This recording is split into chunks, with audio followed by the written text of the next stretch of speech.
Recently गोटे ए bill आसी केंद्र सरकार ट्रांसजेंडर मानक उपरे देइछंती सेति आमे प्रतिवाद करूछु। देखंतु एटा हमर मौलिक अधिकार क्षण्य होची एति पई आमे आज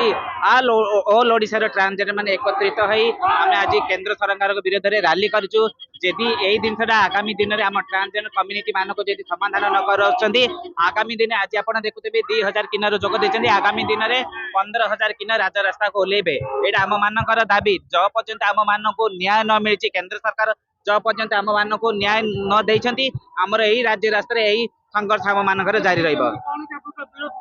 देखंतु एटा आम मानकर मौलिक अधिकार क्षण होची एथिरे हमर कम्युनिटी रे भी मौलिक अधिकार क्षण होची एथिरे गुरु परंपरा जो अछि एथिरे सेही दिनसरा भी क्षण होची सेति पे हमें सरकार को अनुरोध करिवो जे 2014 जो हम जो नालसा जजमेंट जेथिले जो सेल्फ डिक्लेरेशन करथिले आज भी हम चाहूछु से दिनसटा समस्त प्रति ध्यान दियंतु जेदी न दोचंती हमें आगामी दिन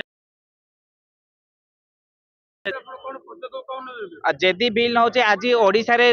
रैली हेची आगामी दिन